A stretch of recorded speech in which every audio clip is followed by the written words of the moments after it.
जय हिंद साथियों, आप सभी का स्वागत करता हूं आप सभी के अपने चैनल टारगेट सिलेक्शन में। यूपी पुलिस कांस्टेबल की री एग्जाम के लिए ये क्लास साथियों है और इसमें आज की इस वीडियो में हम लोग 4 से 5 विषयों को देखेंगे। देखिए हिंदी का है यहाँ पर आज की इस वीडियो में साथियों जो लेवल रहने वाला है। आप सभी को मालूम है कि एग्जाम में 37 क्वेश्चन आते हैं और आज के जो क्वेश्चन मैंने हिंदी के लिए है ना, जो अभी आपकी साथियों 19 फरवरी को एग्जाम हुआ था, जिस टाइप के क्वेश्चन आए थे, जिस टाइप के लेवल जिसमें जो रहा था, वही लेवल साथियों आज की इस वीडियो में मैंने बिल्कुल सेम टू सेम वही रखा है। तो कुल मिला के साथियों इसमें आपका स्कोर जो होना चाहिए वो लगभग 28 के आसपास का होना चाहिए। कितना होना चाहिए साथियों हिंदी की अगर बात करें, फिर से मैं आपको बतला देता हूं, हिंदी में जो आपका स्कोर होना चाहिए वो 37 प्रश्नों में से साथियों 28 से 29 प्रश्नों का होना चाहिए। जीएस मैंने आज थोड़ी सी सिंपल रखी, बिल्कुल नॉर्मल से क्वेश्चन है, तो 38 क्वेश्चन साथियों आते हैं एग्जाम में। 38 में से आपका स्कोर जो होना चाहिए वो 20 से 21 के आसपास का होना चाहिए। रीजनिंग की अगर बात करें, रीजनिंग के मैंने साथियों 20 क्वेश्चंस लिए हैं और इन 20 क्वेश्चंस में से आपका स्कोर कितना होना चाहिए साथियों 17 से 18 का लगभग होना चाहिए। और मैथ की अगर बात करें, मैथ के भी 20 क्वेश्चन है और 20 में से आपका स्कोर जो होना चाहिए, मैथ आज की थोड़ी सी टफ आप लोगों को लगेगी, तो मैथ के थोड़े से हार्ड क्वेश्चन लिए हैं, रीजनिंग के मॉडरेट क्वेश्चन लिए हैं, जीएस के सिंपल क्वेश्चन लिए, हिंदी के मॉडरेट क्वेश्चन लिए हैं। तो अगर इतना इतना साथियों आप देखिएगा कि इतना इतना स्कोर आपका बन पा रहा है, अगर बन पा रहा है तो ये कहा जा सकता है कि एग्जाम आपका बहुत आसानी से क्रैक हो जाएगा। अब हम लोग साथियों बढ़ते हिंदी को बहुत बहुत तेजी के साथ साथियों खत्म करेंगे। आप लोग बताते जाइएगा राइट आंसर इसका क्या है। देखिए संविधान में, भारतीय संविधान में हिंदी भाषा को मान्यता कब दी गई साथियों, तो 14 सितंबर 1949 को दी गई। पशुता शब्द उदाहरण है, तो किसका उदाहरण है साथियों, तो भाववाचक संज्ञा है पशुता। उसके बाद देखिए वह खाता होगा, क्या लिखा हुआ है साथियों, वह खाता होगा, इस वाक्य की क्रिया किस काल की है साथियों, तो यहां पर अगर बात करें वह खाता होगा, ये तो संदिग्ध वर्तमान काल है। राइट आंसर आपका डी के साथ जाएगा। उसके बाद देखिए पाठक शब्द का बहुवचन क्या होगा, तो पाठक शब्द का बहुवचन, अगर आपका आंसर पाठक गण है तो बिल्कुल सही है। उसके बाद देखिए निम्नलिखित में से गुरु शब्द का स्त्रीलिंग साथियों क्या होगा, तो गुरु का स्त्रीलिंग क्या हो जाएगा, गुरुवाइन हो जाएगा। आंसर आपका जाएगा बी के साथ। हिंदी वर्णमाला में ऊष्म व्यंजन कौन से हैं साथियों बताइए, तो ऊष्म व्यंजन साथियों जिसके शाह है, शाह है, सा है, हाय, तो ये कैसे व्यंजन कहलाए जाते हैं, ये ऊष्म व्यंजन कहलाए जाते हैं। राइट आंसर आपका डी के साथ। हिंदी वर्णमाला में अंग और आहा, यहां पर साथियों आहा एक तरीके से, यहां पर आह है, तो ये क्या है साथियों, अंग और आह की अगर बात करें तो ये अयोगवाह कहलाए जाते हैं। क्या कहलाए जाते हैं, अयोगवाह कहलाए जाते हैं। उसके बाद देखिए ता का उच्चारण स्थान, यानी कि ता किसके अंतर्गत साथियों आता है बताइए, तो ये तो ता था दा धा ना के अंतर्गत आता है, तो साथियों ये तो दंत के अंतर्गत ये सारे वर्ण आते हैं। आंसर जिनका डी तो बिल्कुल करेक्ट है। बहुत तेजी के साथ साथियों आपको आंसर लगाना है, क्योंकि हिंदी एक ऐसा विषय है जिसको आप बहुत कम समय में, चंद मिनट के अंदर साथियों एग्जाम में खत्म कर सकते हो। और हिंदी में अगर आपने ज्यादा समय दिया तो ये कहा जा सकता है कि पूरे क्वेश्चन आप नहीं अटेम्प्ट भी नहीं कर पाओगे, उनको देख भी नहीं पाओगे। लेकिन अगर हिंदी को और जीके को बहुत तेजी के साथ करोगे तो आप मैथ के सारे क्वेश्चंस अटेम्प्ट कर डालोगे और रीजनिंग के भी साथियों सारे क्वेश्चंस अटेम्प्ट कर डालोगे। यहां पर अगर बात करें हाथियाना में कौन सी क्रिया है, तो नाम धातु क्रिया है। आंसर आपका डी के साथ जाएगा। निम्नलिखित शब्दों में से कौन सा शब्द चंद्रमा का समानार्थी है साथियों बताइए, तो इंदु की अगर बात करें ये चंद्रमा का समानार्थी है। आंसर आपका जाएगा ए के साथ। प्रस्तुत विकल्पों में लोकोक्ति को पहचाने, इसमें से 4 विकल्प आपके सामने, लोकोक्ति बताइए, तो तिल का लड्डू बनाना नहीं, घाट घाट का जूस पीना गलत, टेढ़ी उंगली से अचार निकालना नहीं, आ बैल मुझे मार। साथियों आ बैल मुझे मार क्या है, ये एक लोकोक्ति है और बाकी सब कुछ ये तो गलत एक तरीके से यहां पर लिखा हुआ है। कबीर कल बहुत सुंदर दिख रहा था, क्या लिखा हुआ साथियों, कबीर बहुत सुंदर दिख रहा था कल। उपयुक्त वाक्य में रेखांकित शब्द का व्याकरण की दृष्टि से क्या है, यानी कि जो सुंदर शब्द है ना, ये आपसे पूछा जा रहा है साथियों क्या है, तो ये कबीर की विशेषता ही तो बता रहा है सुंदर शब्द, तो ये क्या शब्द हो जाएगा, विशेषण शब्द हो जाएगा। आंसर आपका डी के साथ। आम्र शब्द के प्रारंभ में जो लगा बड़ा आ है, यह व्याकरण की दृष्टि से क्या है। देखिए अगर बात करें इसकी संधि विच्छेद करें बड़ा आ और मरण, तो यहां पर अगर बात करें जो बड़ा आ होगा ना, ये साथियों उपसर्ग का ही तो काम करेगा। क्या काम करेगा, तो उपसर्ग का काम करेगा, तो उपसर्ग आपका राइट आंसर हो जाता है। दूर के ढोल सुहावने लगे, इस मुहावरे का मतलब साथियों क्या होता है, तो ढोल की ध्वनि दूर से ही अच्छी सुनाई पड़ती है, नहीं, अनदेखी वस्तु भाना, बिल्कुल साथियों दूर दूर के ढोल सुहावने लगना यानी कि अनदेखी वस्तु भाना आंसर आपका जाएगा बी के साथ। सुषुप्ति का विलोम साथियों क्या होगा, तो सुषुप्ति का विलोम अगर एग्जाम में पूछा जाए तो जागृति आपको बताना है। क्या बताना है साथियों, जागृति आपको बताना है। और उसके बाद देखिए अगला प्रश्न है साथियों कि दिए गए रेखांकित अक्षर वाले शब्द का विलोम पूछा जा रहा है, यानी कि अनुकूल का विलोम साथियों क्या होता है, तो अनुकूल का विलोम तो प्रतिकूल होता है। राइट आंसर अगर आपका ऑप्शन नंबर ए है तो बिल्कुल करेक्ट है। बलराम का पर्यायवाची साथियों क्या होगा, तो बलराम का पर्यायवाची अगर आपसे पूछा जाए तो बलभद्र आपको बताना है। क्या बताना है साथियों, बलभद्र आपको बताना है। दिए गए वाक्य में एक शब्द रेखांकित है, उस शब्द में प्रयुक्त उपसर्ग किस कोटि का है, चिन्हित कीजिए। विद्यालय का उप प्रधानाचार्य जिम्मेदार व्यक्ति होता है। तो कुल मिला के साथियों उप प्रधानाचार्य की यहां पर बात की गई है, यह आपको बताना है क्या है। चलिए ये किस कोटि का, उप प्रधानाचार्य की अगर बात करें साथियों तो यहां पर तत्सम उपसर्ग है। क्या है, तत्सम उपसर्ग है। राइट आंसर आपका जाएगा ए के साथ। ला प्रत्यय है साथियों, ला प्रत्यय की अगर बात करें ना तो ला प्रत्यय है कर्ता कारकीय है या कर्म कारकीय है या कर्ण कारकीय है या संप्रदान कारकीय है। तो अगर आपके एग्जाम में क्वेश्चन आ जाए तो कर्ता कारकीय आपको बताना है। दो समीपवर्ती वर्णों के मेल से जो विकार यानी कि परिवर्तन पैदा होता है साथियों उसको क्या कहा जाता है, उसको ही साथियों संधि कहा जाता है। राइट आंसर आपका डी के साथ जाएगा। अन्वेषण का शुद्ध संधि विच्छेद साथियों क्या होगा, तो अन्वेषण का संधि विच्छेद साथियों जो होगा ना वो अनुधन एषण होगा। क्या होगा, अनुधन एषण होगा। आंसर आपका डी के साथ जाएगा।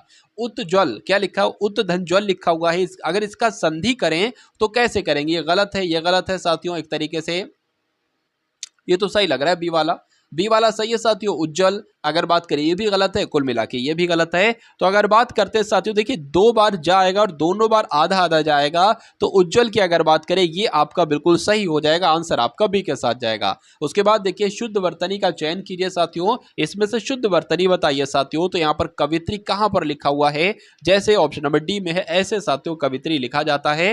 राइट आंसर जिनका डी है बिल्कुल करेक्ट है। साथियों अगर आपने अभी तक इस वीडियो को लाइक नहीं किया तो तुरंत इस वीडियो को लाइक करके एक बार घंटे पर साथियों बेल आइकन पर दबा दीजिए, जिससे नोटिफिकेशन आप तक पहुंच जाए हर वीडियो का।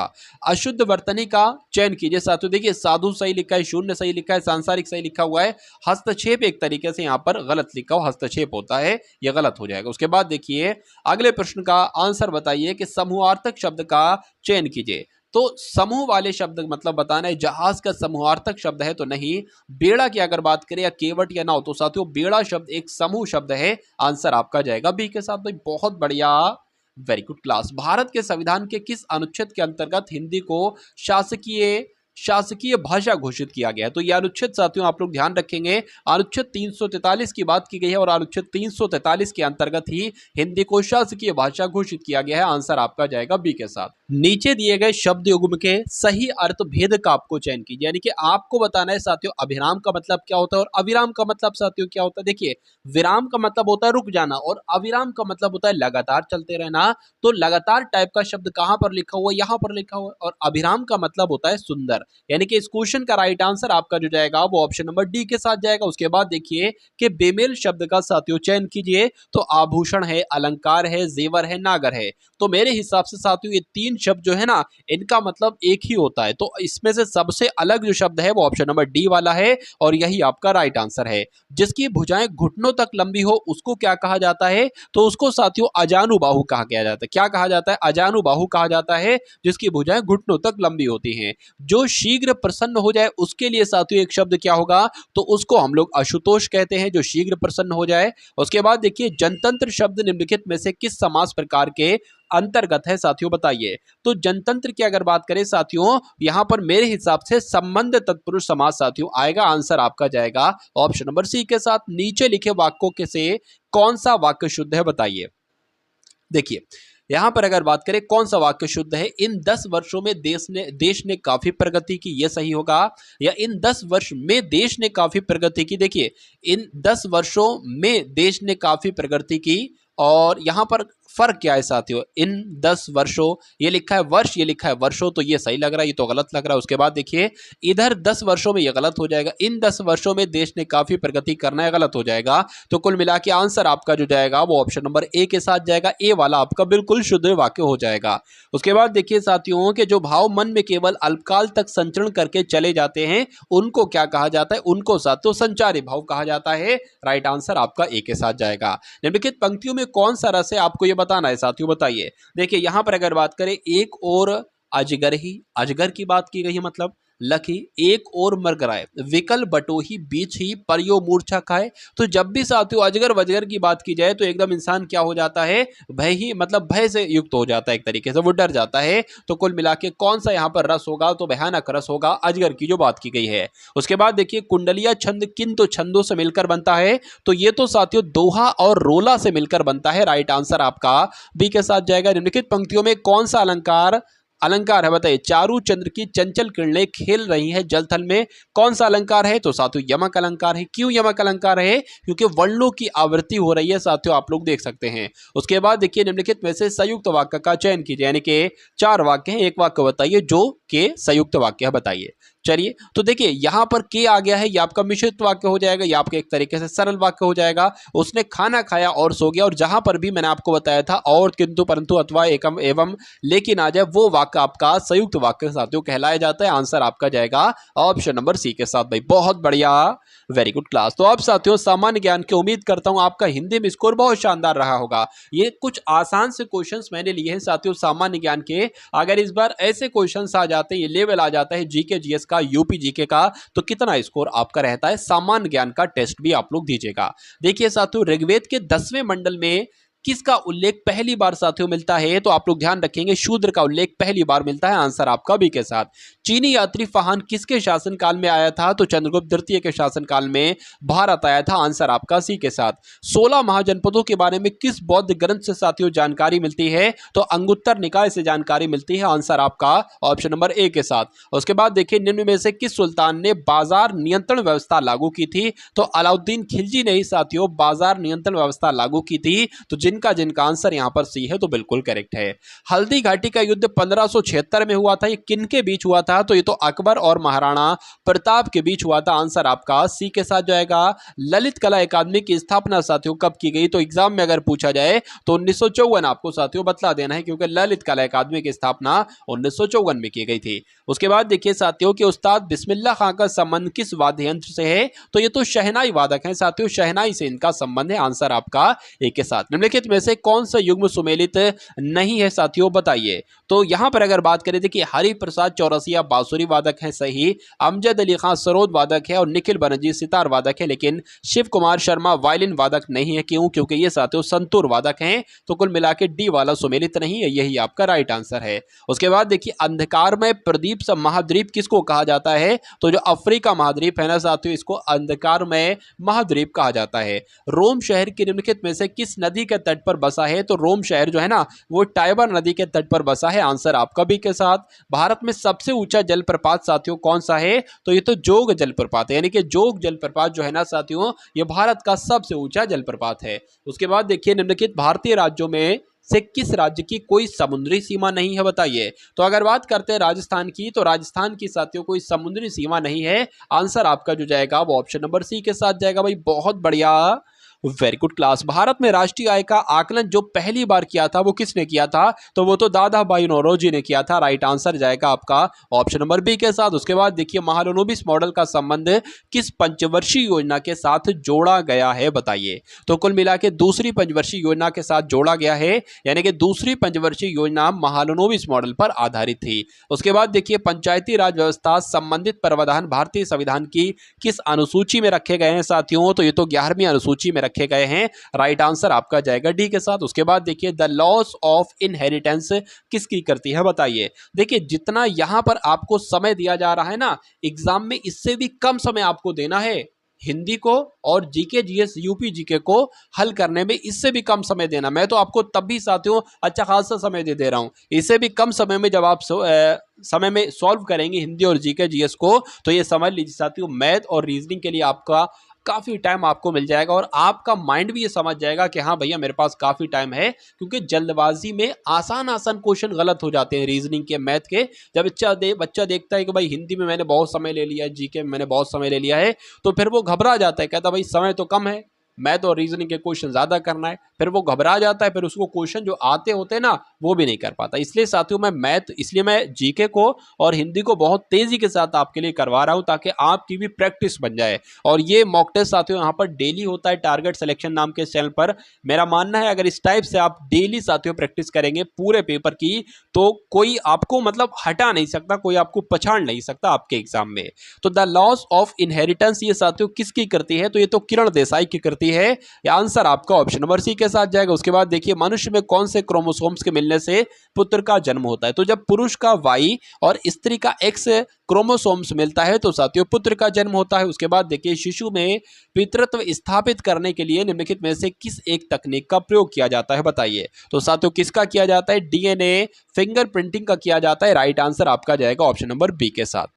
भारत को सामरिक दृष्टि से कमजोर करने के हेतु चीन ने श्रीलंका के किस बंदरगाह में निवेश किया है साथियों, तो हब्बन टोटा बंदरगाह में निवेश किया है। आंसर आपका सी के साथ जाएगा। जब वाष्प दाब वायुमंडलीय दाब के बराबर हो जाता है तो द्रव पर क्या प्रभाव पड़ता है साथियों, आप लोग ध्यान रखेंगे, द्रव उबलने लगता है। क्या साथियों, द्रव उबलने लगता है। उत्तर प्रदेश में उर्दू को दूसरी राजभाषा कब घोषित किया गया साथियों, तो 1989 में घोषित किया गया। ये आप लोग ध्यान रखेंगे। राइट आंसर आपका सी के साथ।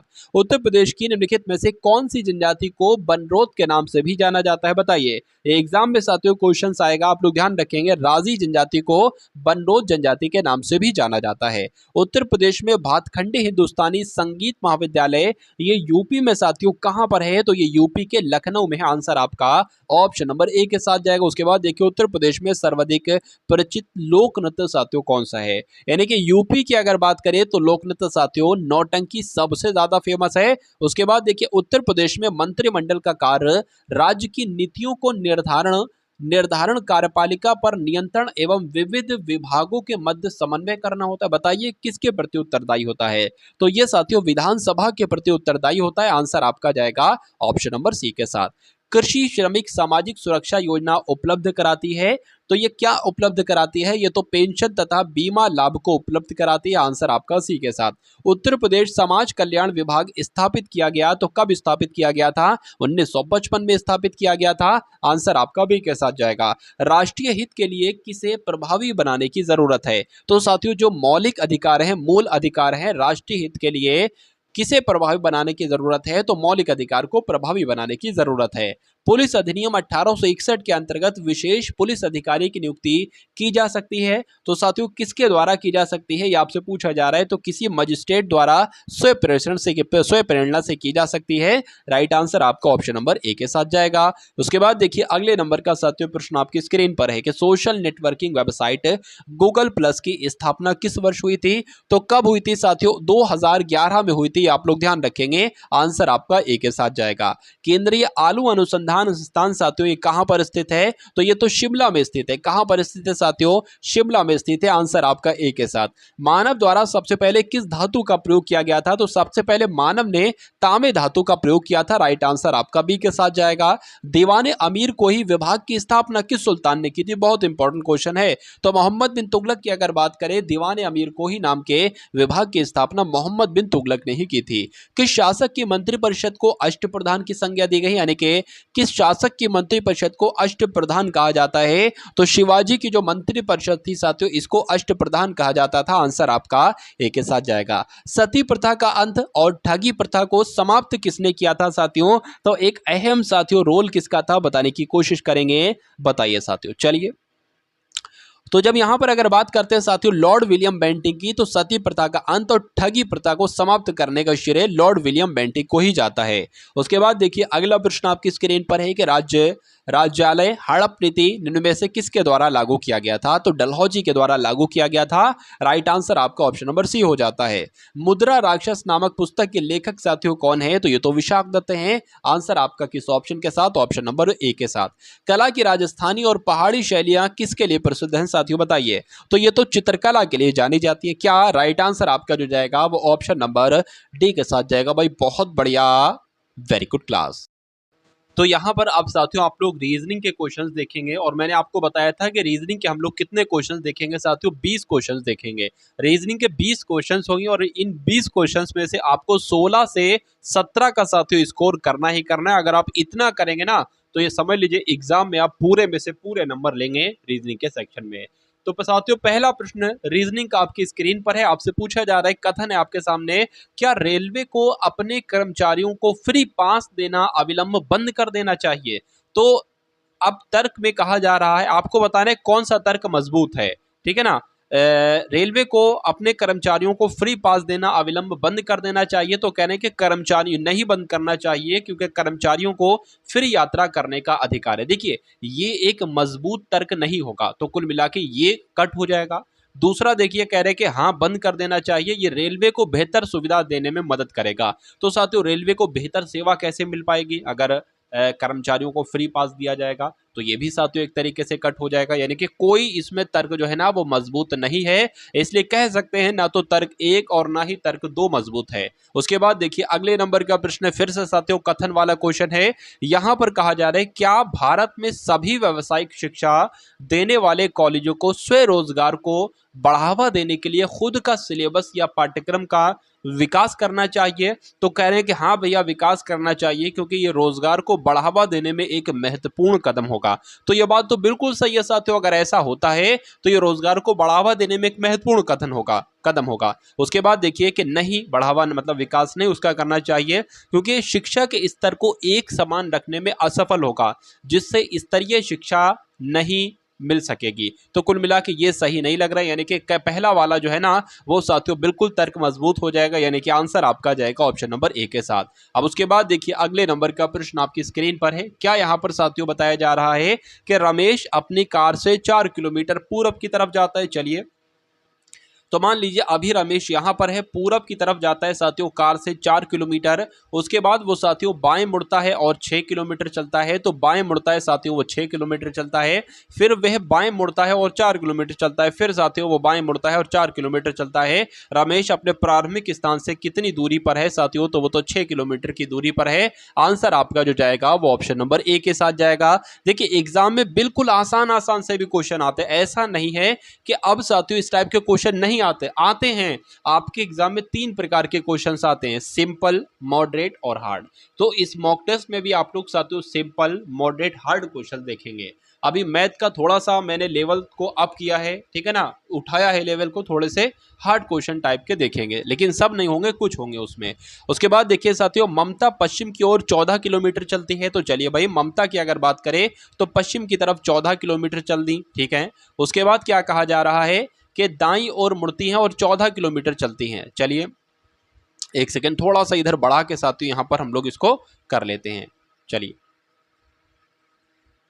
क्या कहा जा रहा है साथियों कि ममता पश्चिम की तरफ 14 किलोमीटर चलती हैं, 14 किलोमीटर चल दी। उसके बाद दाईं मुड़ती हैं और 14 चलती हैं, दाईं मुड़ती हैं साथियों और फिर से 14 चलती हैं, और फिर अपने बाएं मुड़ती हैं और 10 चलती हैं साथियों, बाएं मुड़ती हैं और 10 चलती हैं, फिर बाएं मुड़कर 14 चलती हैं, फिर बाएं मुड़ी साथियों और फिर 14 चली।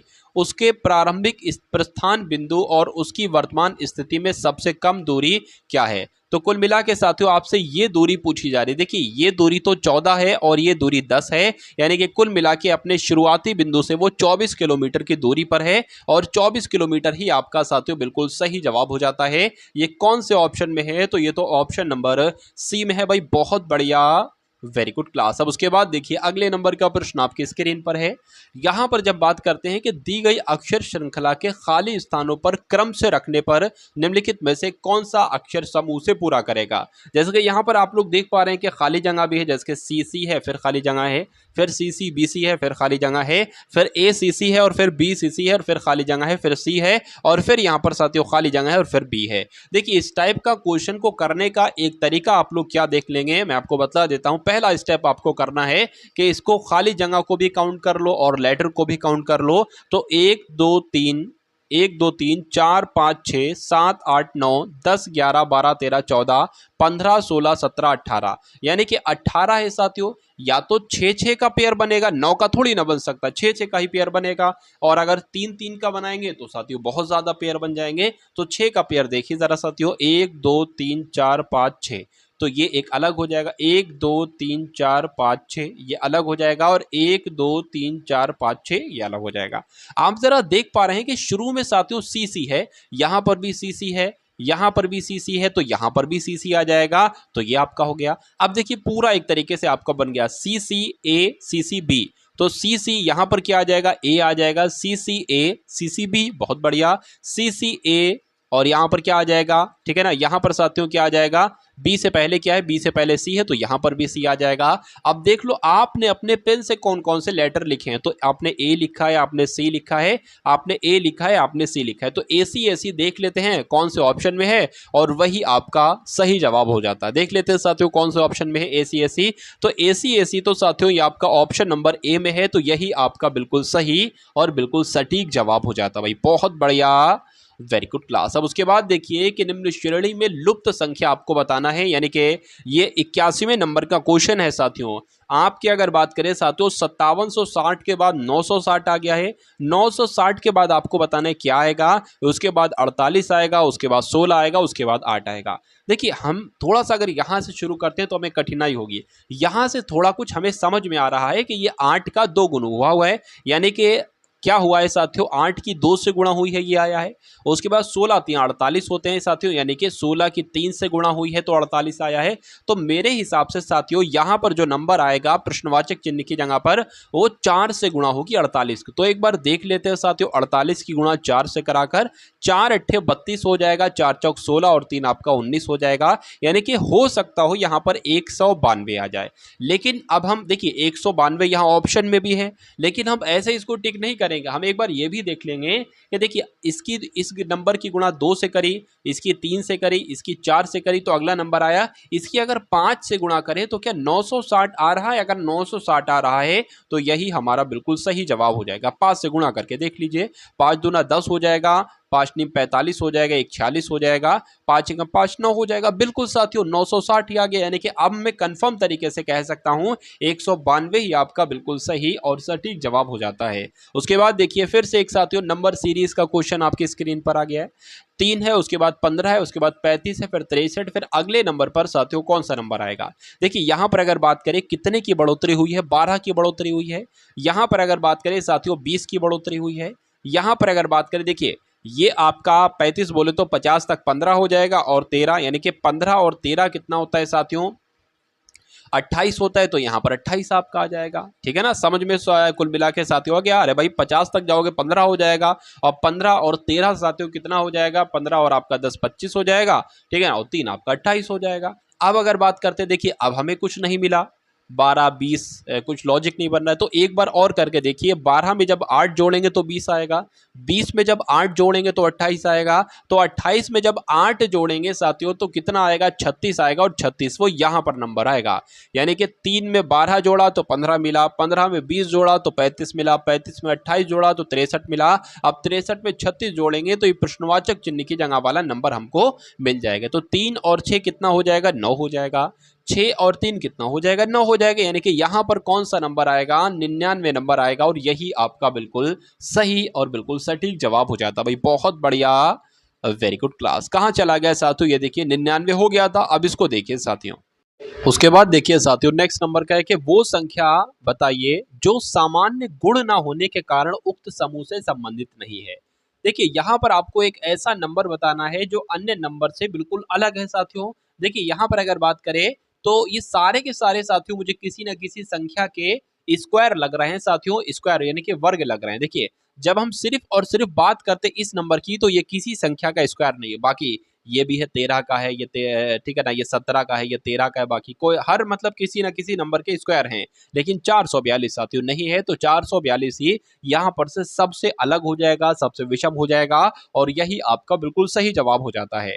उसके बाद देखिए साथियों नेक्स्ट नंबर का क्वेश्चन आपकी स्क्रीन पर है। यहाँ पर अगर बात करते हैं साथियों के लुप्त संख्या बताइए, यानी कि गश्त का संबंध जैसे सुरक्षा से है वैसे ही बीमा का संबंध किससे होगा, धन से होगा, बीमा पत्र से होगा, बचत से होगा, जोखिम से होगा, बताइए।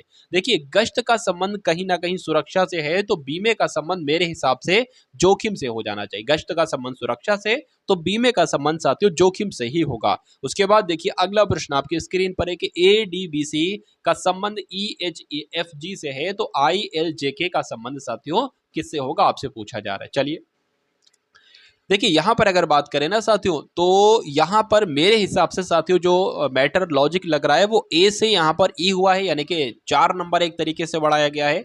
डी से यहाँ पर एच हुआ है, 4 नंबर बढ़ाया गया। बी से एफ हुआ है, 4 नंबर बढ़ाया गया। और यहाँ पर भी 4 नंबर बढ़ाया गया है।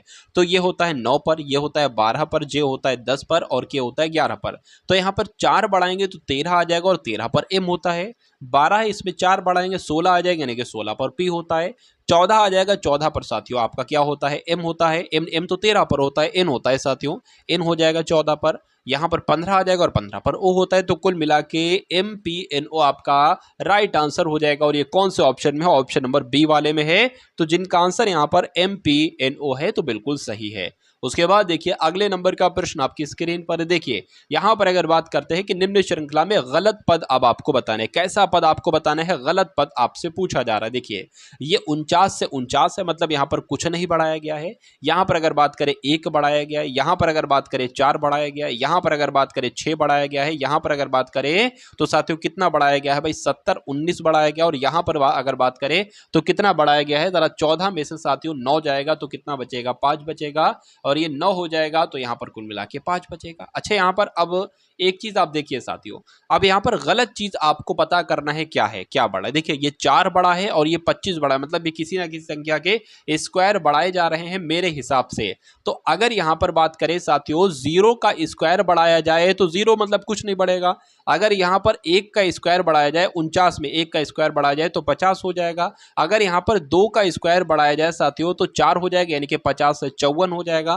फिर यहां पर हमें 3 का स्क्वायर बढ़ाना होगा, यानी कि 9 बढ़ाना होगा। तो 54 और 9 कितने होते हैं साथियों, 63 होते हैं। तो यहां पर कायदे में 63 आना चाहिए। और फिर यहां पर कितना बढ़ाना पड़ेगा, 4 का स्क्वायर यानी कि 16 बढ़ाना पड़ेगा। तो 63 में साथियों 63 में जब आप 16 बढ़ाओगे तो कितना आपके सामने आ जाएगा, 79 79 आ जाएगा। और यहां पर बिल्कुल 79 लिखा हुआ भी है। और इस 79 में 5 का स्क्वायर बढ़ाना होगा तो 104 आएगा, यानी कि 79 में 25 अगर बढ़ाते हैं तो क्या 104 आता है, देख लेते हैं साथियों। ये आपका 4 आ जाएगा और ये आपका 10 आ जाएगा बिल्कुल। यानी कि 60 यहां पर नहीं आना चाहिए था, यहां पर 63 आना चाहिए था। तो कुल मिला के कौन सा पद गलत है, तो ऑप्शन नंबर सी वाला गलत है साथियों, इसकी जगह पर 63 आना चाहिए था। कुल मिला के आंसर आपका 60 है, सी के साथ आपका बिल्कुल सही जवाब है।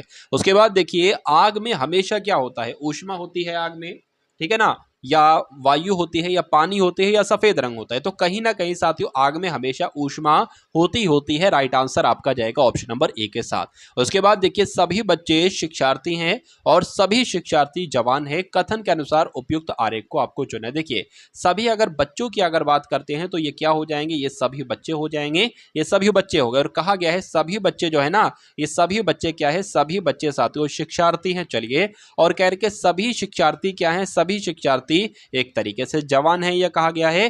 तो कौन सा आरेख सही होगा साथियों, ए वाला, बी वाला, सी वाला या डी वाला। तो जैसे मैंने बनाया है यहां पर ऐसा कौन सा आपको लग रहा है, ऑप्शन नंबर सी वाला लग रहा है। और यही आपका बिल्कुल सही और सटीक जवाब हो जाता भाई, बहुत बढ़िया, वेरी गुड क्लास। अब उसके बाद देखिए अगले नंबर का क्वेश्चन आपकी स्क्रीन पर है।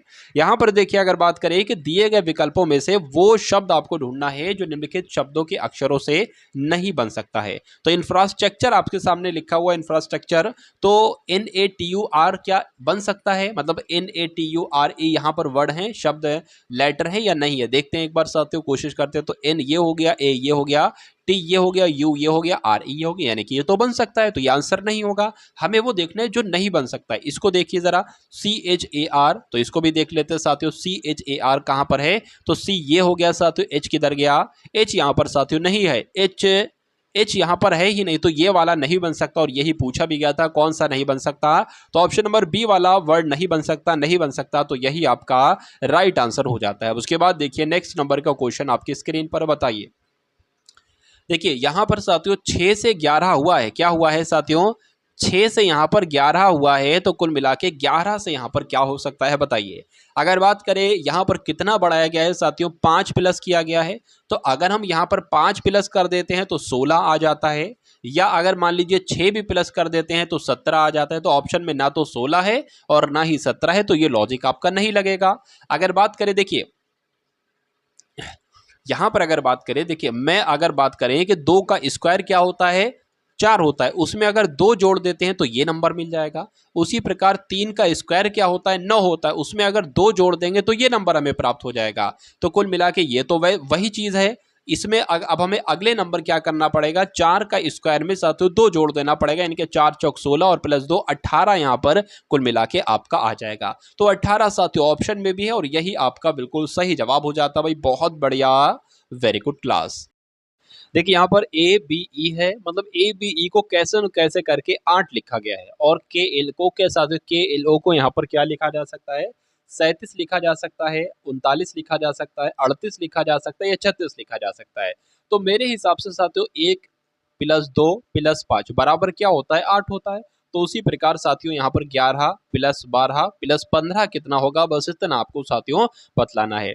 तो 15 और आपका 11 26 हो जाएगा, 26 और 10 साथियों 36 हो जाएगा, ठीक है ना। 36 और 2 आपका 38 हो जाएगा। तो कुल मिला के यहाँ पर 38 आ जाएगा और 38 आपके इस क्वेश्चन का बिल्कुल राइट आंसर हो जाएगा। उसके बाद देखिए अगले नंबर का क्वेश्चन है कि बाड़ा और सुअर का संबंध है, शाला और किसका संबंध होगा। यानी कि साथियों देखिए मेरे हिसाब से सुअर जहां रहता है ना उसको बाड़ा कहते हैं, तो शाला किसे कहते हैं, यानी कि गाय जहां रहती है उसे शाला कहते हैं। राइट आंसर आपका बी हो जाता है। उसके बाद देखिए अगला प्रश्न आपकी स्क्रीन पर है, देखिए यदि बीते कल से पहले वाला दिन रविवार था, क्या लिखा हुआ साथियों। देखिए हम बात कर लेते हैं सबसे पहले यहाँ पर आज की और गुजरे हुए कल की। ये आपका गुजरा हुआ कल हो गया और ये आपका परसों हो गया साथियों, ठीक है ना, यही बोलते हो आप। यहाँ पर क्या कहा गया है, यदि बीते कल से पहले, यानी कि बीते कल से पहले तो परसों हो जाएगा, तो परसों वाला दिन यानी कि पहले वाला दिन रविवार था, यानी कि परसों साथियों रविवार था, ये कहा गया है। अब जब परसों रविवार था तो कल कौन सा दिन था, कल साथियों सोमवार था, और जब कल सोमवार था तो आज कौन सा दिन है, आज मंगलवार होगा साथियों, ठीक है ना। कहा गया है तो आने वाले कल से, तो आने वाला कल आपका ये हो गया, तो आने वाले कल से अगले दिन से, यानी कि आने वाले कल से अगले दिन से, ये आपका मान लेते हैं अगला दिन हो गया, अगले दिन से तीसरा दिन कौन सा होगा, यानी कि 1 2 3 ये आपसे दिन पूछा जा रहा है। तो कुल मिला के आज मंगल है तो फिर साथियों बुध होगा कल, उसके बाद क्या हो जाएगा, बृहस्पतिवार हो जाएगा, उसके बाद साथियों शुक्रवार हो जाएगा, उसके बाद शनिवार हो जाएगा, और उसके बाद कौन सा दिन हो जाएगा साथियों, रविवार हो जाएगा। तो कुल मिला के ये वाला दिन पूछा है, तो रविवार आपके इस प्रश्न का बिल्कुल सही जवाब हो जाता है भाई। बहुत बढ़िया, वेरी गुड क्लास, क्योंकि कल के आने वाले दिन से, ठीक है ना, कल के आने वाले दिन के बाद से आपसे पूछा गया है कल से, यानी कि आने वाले कल से अगले दिन से ये कहा गया है, तो दिन से तीसरा दिन आपसे पूछा जा रहा है, तो कौन सा दिन हो जाएगा, रविवार हो जाएगा। आंसर आपका ए के साथ जाएगा। उसके बाद देखिए अगले नंबर का प्रश्न आपकी स्क्रीन पर बताइए। यहां पर अगर बात करें, एम जो है ना ये पी का पुत्र है, क्यू पौत्री है ओ की, जो पी का पति है, एम का ओ से क्या संबंध है, यानी कि ओ और एम के बारे में आपको बताना है। तो पी का पुत्र साथियों कौन हो जाएगा, पी का पुत्र एम हो जाएगा, ठीक है ना, पी का पुत्र एम हो जाएगा। क्या लिखा हुआ है साथियों, पी का पुत्र एम हो जाएगा, क्यू पौत्री है ओ की, चलिए क्यू पौत्री हो जाएगी ओ की। उसके बाद लिखा हुआ है देखिए जो पी का पति है, जो का मतलब हमेशा पता क्या होता है, देखिए 2 नंबर, ये 2 चीजें यहां पर होंगी, कुछ भी यहां पर कुछ हो सकता है, यहां पर कुछ हो सकता है, जो कभी भी आ जाए इसका मतलब है ये इसके बारे में कहा जा रहा है।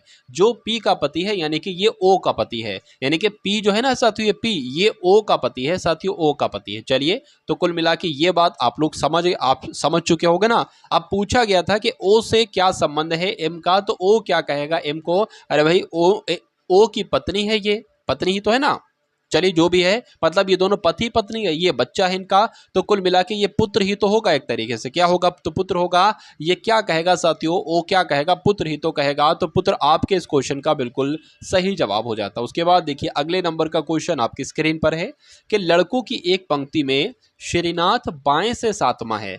तो एक मान लीजिए साथियों पंक्ति है, ठीक है, और एक लड़का है श्रीनाथ, जिसका नाम है श्रीनाथ, इसका नाम है। अगर इसको इधर से काउंट करते हैं ना तो इसका पता क्या नंबर आता है, ये 7वां नंबर आता है। तथा वेंकट दाएं से बाहरवा है, जो वेंकट है ना साथियों, वेंकट, ये वेंकट इसका नाम है, और अगर इसको इधर से काउंट किया जाता है तो इसका स्थान 12वां आता है। यदि वे आपस में अपना स्थान अदल बदल कर लेते हैं, यानी कि श्रीनाथ इधर आ जाता है और वेंकट इधर आ जाता है, तो श्रीनाथ बाएं से 22वां हो जाता है। यानी कि श्रीनाथ पहले यहां पर था, अब श्रीनाथ पता कहां पर आ गया, अब श्रीनाथ यहां पर आ गया है, और अब इसका जो नंबर हो गया है वो 22वां हो गया है। अब अगर बात करें देखिए ये 12वां नंबर है ना, यानी कि इसके इधर को साथियों 11 नंबर होंगे, 11 नंबर होंगे ना। अब इसकी पोजीशन अगर इधर से देखी जाए तो हमें पता चल गया ये 22वीं है, जो कि ये लिखी हुई है। तो इधर से साथियों 22 लोग हैं प्लस इधर 11 लोग हैं। पूछा गया है पंक्ति में कुल कितने लोग हैं, तो 11 और 22 कितने हो गए साथियों, 33 हो गए। तो मैं कह सकता हूं पंक्ति में कुल मिला के 33 लड़के हैं। आंसर आपका जाएगा ऑप्शन नंबर सी के साथ भाई। बहुत बढ़िया, वेरी गुड क्लास भाई, बहुत बढ़िया, वेरी गुड क्लास। उसके बाद देखिए अगले नंबर का क्वेश्चन आपके स्क्रीन पर है, देखिए और बताइए साथियों सही जवाब आपका यहाँ पर क्या हो सकता है, बताइए। इस नंबर के बाद साथियों मैथ के क्वेश्चन हम लोग यहाँ पर देखेंगे। चलिए, एक कक्षा में 5 पंक्तियां हैं जिनमें 5 बच्चे ABCDE एक दूसरे के पीछे अलग अलग 5 पंक्तियों में बैठे हैं। 5 पंक्तियां बताई गई ना, तो साथियों 1 2 3 4 5, ये 5 पंक्तियां हो गई। कहा गया है कि अलग अलग पंक्तियों में निम्न प्रकार बैठे हैं, ए बैठा है सी के पीछे, ठीक है ना। तो मान लेते हैं साथियों सी आपका कहीं यहां पर होगा, तो सी के पीछे बैठा है तो ए यहां पर बैठा, ए बैठा है सी के पीछे, ऐसे ही तो बनेगा। लेकिन बी के आगे बैठा है, यानी कि ए जो बैठा है ना ये बी के आगे बैठा है लेकिन सी के पीछे बैठा है। चलिए कोई दिक्कत नहीं है। उसके बाद लिखा है सी बैठा है ई के पीछे, सी बैठा है ई के पीछे तो ई यहां पर आ जाएगा।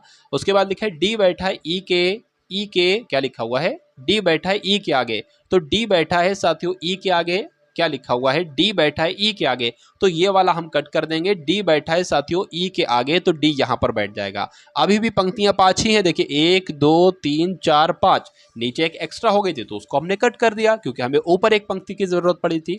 अब पूछा जा रहा है पहली पंक्ति से अंतिम पंक्ति तक वे किस क्रम में बैठे हैं, ठीक है ना।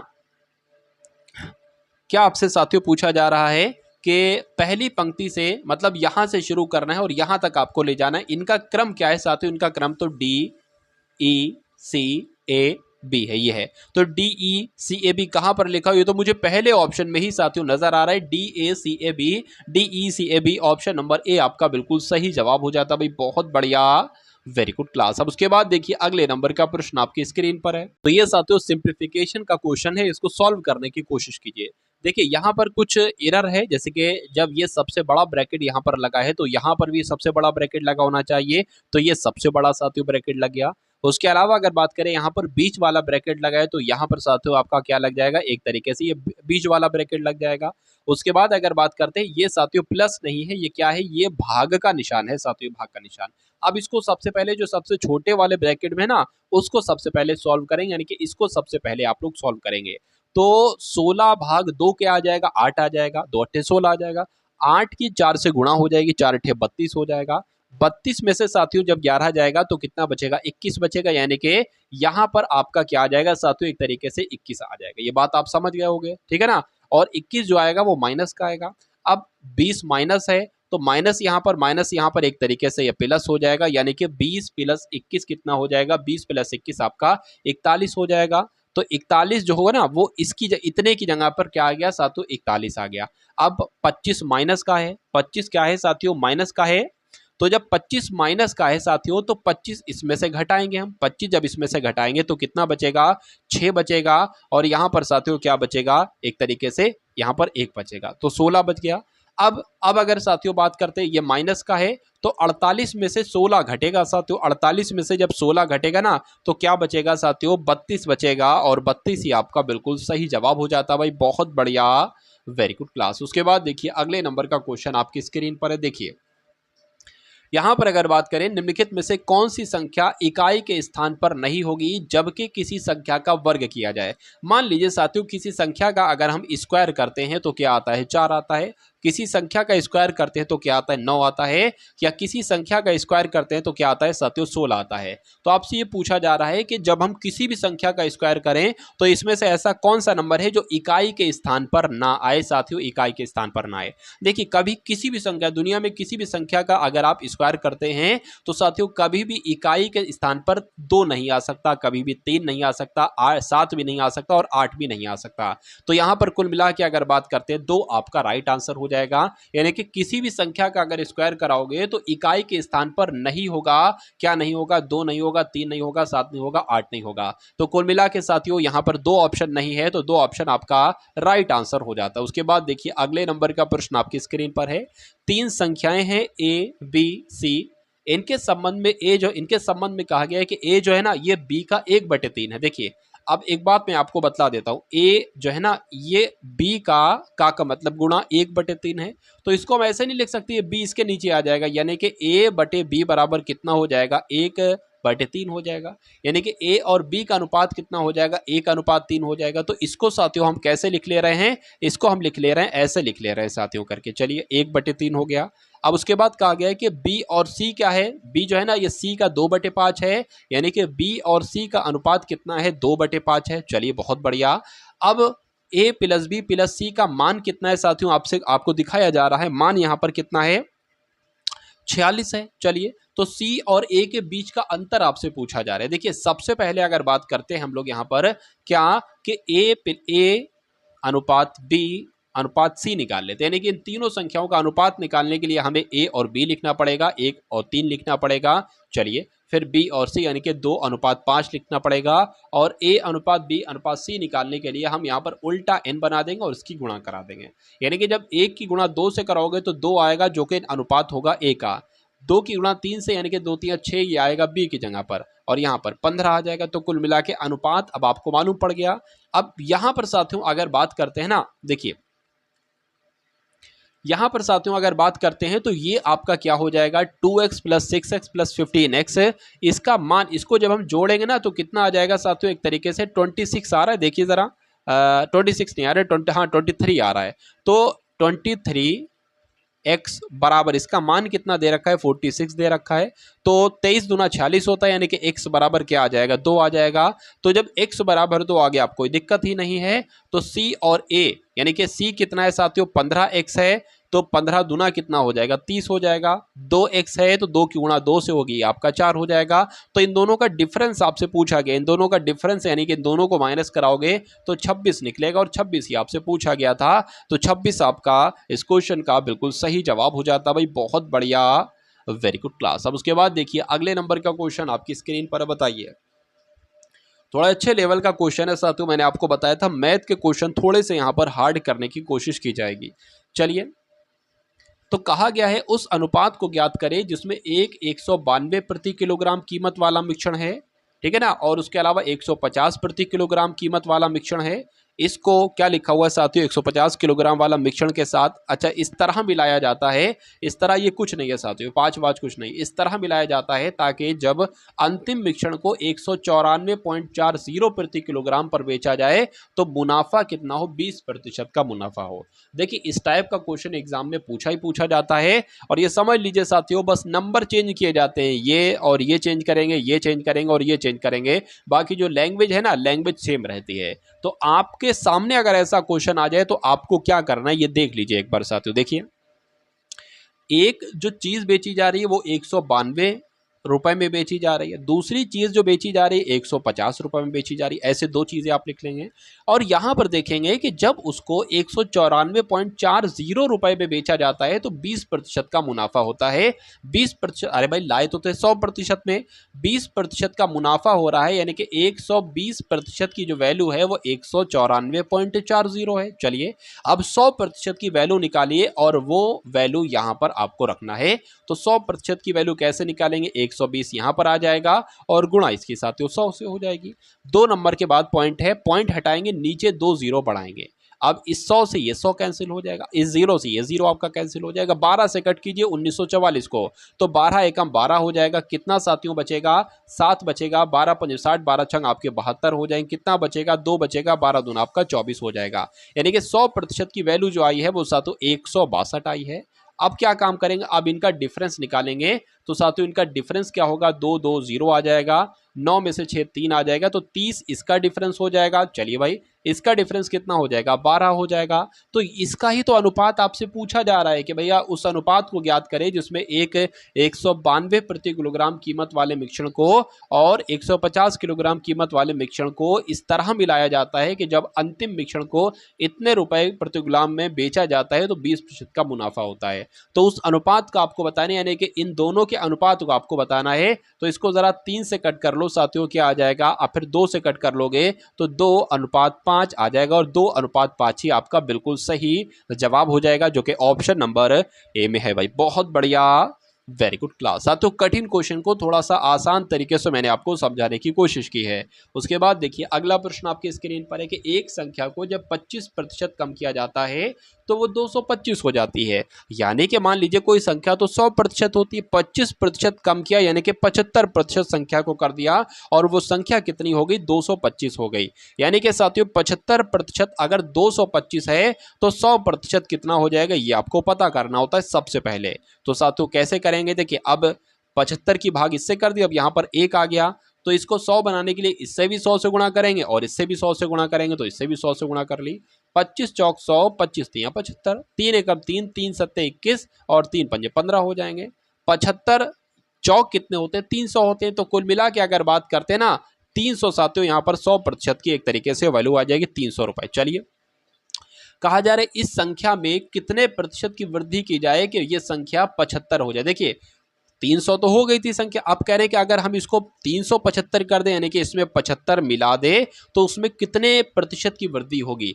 तो 75 की वृद्धि होगी। अगर ये पूछा जाता कितने की वृद्धि होती है तो 75 बताते, लेकिन 75 को प्रतिशत में बदलने को बताया गया है तो जिसको प्रतिशत में बदलने को बताया जाता है उसे 100 से गुणा करते हैं और नीचे एक तरीके से 100% वाली वैल्यू लिखते हैं क्रैमूल टाइप की, ठीक है ना। तो 300 यहाँ पर आ जाएगा, इस 2 जीरो से ये 2 जीरो कैंसिल हो जाएंगे। इससे अगर बात करें 3 दूना 6 और 3 पंजे 15 आ जाएगा, यानी कि 25% की वृद्धि की गई। साथियों आंसर आपका जाएगा ऑप्शन नंबर ए के साथ में। उम्मीद करता हूं साथियों ये सारे कॉन्सेप्ट आपको समझ में आ रहे होंगे। अगर ये सारे कॉन्सेप्ट अगर आप अच्छे तरीके से देख रहे हो, कोई दिक्कत आपको नहीं लग रही है तो तैयारी आपकी साथियों बढ़िया चल रही है। बस इस तैयारी को आपको रोकना नहीं है, लगातार आपको चालू रखना है, सफलता आपके कदमों में होगी बहुत जल्द। चलिए एक फल विक्रेता अपने 30% सेब बेच देता है और उनमें से 2 सेब रास्ते में खा लेता है। चलिए भाई अब उसकी टोकरी में 208 सेब शेष बचे हैं। शुरू में उसके पास कुल कितने सेब थे। देखिए आसान बना देते हैं। अभी पहली लाइन में कहा गया है कि एक फल विक्रेता अपने 30% सेब बेच देता है। अरे भाई जब 30% सेब बेच देता है तो उसके पास 70% ही तो सेब बचेंगे। उसके बाद का उसमें से भी 2 सेब रास्ते में खा लेता है और अब 2 सेब खाने के बाद उसके बाद साथियों 208 सेब बचते हैं। अगर 2 सेब वो नहीं खाता तो उसके पास 70% सेब बच रहे होते, यानी कि 2 सेब नहीं खाता तो उसके बाद 210 सेब बच रहे होते। तो आप क्या करेंगे पता क्या पूछी गई है, शुरू में उसके पास कितने सेब थे, यानी कि 70% की वैल्यू 210 है तो 100% की वैल्यू निकालिए और 100% ही इनडायरेक्टली आपसे पूछा जा रहा है कि शुरू में उसके पास कितने सेब थे, यानी कि जब 100% सेब थे तो कितने सेब थे। तो देख लीजिए साथियों 210 बटे क्या आ जाएगा, गुणा साथियों 100 आ जाएगा, बटे क्या आ जाएगा एक तरीके से यहाँ पर साथियों 70 आ जाएगा। चलिए 0 से 0 कट गया, 7 आपका 21 हो गया और 300 से गुणा कराएंगे तो 300 हो जाएगा। तो शुरू में उसके पास साथियों 300 सेब थे। आंसर आपका जो जाएगा वो ऑप्शन नंबर ए के साथ जाएगा। भाई बहुत बढ़िया, वेरी गुड क्लास। इस प्रश्न की साथियों अगर बात करें कि क्या लिखा हुआ है साथियों, यहाँ पर 8 संख्याओं का औसत जो दे रखा है वो 71 दे रखा है। तो 8 संख्याओं का औसत कितना हो जाएगा, 71 हो जाएगा। अगर मैं आपसे पूछूं 8 संख्याओं का अगर टोटल करे, योग करे तो कितना होगा, तो इनकी इनकी गुणा करना होगी। 8 एकम 8 हो जाएगा और 8 सत्ते साथियों 56 हो जाएगा, ठीक है ना। तो कुल मिला के 8 संख्याओं का योग कितना बैठेगा, 568 बैठेगा। उसके बाद कहा गया है कि अगर प्रथम 5 संख्याओं का औसत 75 बैठता है तो 5, जैसे कि मान लो यहाँ पर 8 संख्या है ना, तो इसमें जो शुरू की संख्याएं हैं 5, उनका औसत जो बैठता है वो कितना बैठता है, 75 साथियों बैठता है। अगर मैं आपसे कहूं उन 5 संख्याओं का योग कितना बैठता है तो 5 पंजे 25 हो जाएगा और 7 पंजे 35 तो और 2 साथियों 37 हो जाएगा। उसके बाद कहा गया कि तो जो अंतिम 4 संख्या है ना उनका जो औसत है ना वो 65 बैठता है, यानी कि 5 संख्याएं शुरू की उनका योगफल 375 और जो 4 संख्या अगर अंत से देखें हम, क्या 4 संख्याएं अगर हम साथियों अंत से देखें तो उनका जो औसत बैठ रहा है वो 65 बैठ रहा है। तो उसका योगफल कितना बैठ रहा है, 4 पंजे कितना हो जाएगा, 20 हो जाएगा। 4 छंग आपका साथियों 24 हो जाएगा और आपका 1 25 हो जाएगा। तो कुल मिला के 250 हो जाएगा, ठीक है ना। इतनी बात आपको साथियों मैं उम्मीद करता हूं समझ में आ गई होगी। चलिए एक बार और देख लेते हैं। 4 पंजे आपका 20 हो गया, 2 लग गया 24 25 26 आएगा। यहाँ पर क्या आएगा साथियों, यहाँ पर आपका जो आएगा ना वो 26 आएगा, यानी कि 260 यहाँ पर आ जाएगा। चलिए अब अगर बात करें, देखिए 8 संख्याओं का योग कितना है, 568 है और पूछा क्या गया है कि 5वीं संख्या ज्ञात कीजिए। अगर हम साथियों बात करें 5वीं संख्या, देखिए पांचवी संख्या पता कैसे ज्ञात कर पाएंगे कि इन दोनों के योगफल में से इसका योगफल अगर घटा दिया जाए तो हमें एक एक्स्ट्रा संख्या साथियों मालूम पड़ जाएगी। तो सबसे पहले तो इनको जोड़ो, 375 को और 260 को, इनको जोड़ो जरा, 5 आ जाएगा साथियों, यहाँ पर 13 आ जाएगा और यहाँ पर 6 आ जाएगा, यानी कि 635 में से साथियों 568 को घटा दो, आपको पांचवी संख्या आपकी मालूम पड़ जाएगी जो प्रश्न में पूछा गया है। तो 15 में से 8 जाएगा, 7 बचेगा। चलिए अब यहाँ पर क्या हो गया, 62 हो गया ना, 62 हो गया, तो 62 में से 56 जाएगा साथियों, कितना बचेगा, तो 62 में से 56 जाएगा साथियों, एक तरीके से 6 बचेगा। तो 67 आपका 67 पांचवी संख्या कहलाएगी। आंसर आपका जाएगा ऑप्शन नंबर सी के साथ। उसके बाद देखिए अगले नंबर का प्रश्न आपकी स्क्रीन पर है। यहां पर क्या कहा जा रहा है कि ए और बी और सी इन्होंने क्रमशः 1 पॉइंट यानी कि 1,60,000 कह सकते हैं या 1.6 लाख, और बी ने जो है ना वो 4.8 लाख यानी कि 4,80,000। उसके बाद सी ने 80,000। कह रहे हैं ना 0.8 लाख का मतलब क्या होता है पता, 80,000। लगातार एक व्यापार में आरंभ किया, यानी कि इन्होंने इतने इतने पैसे, एबीसी ने इतने इतने पैसे एक व्यापार में लगाए।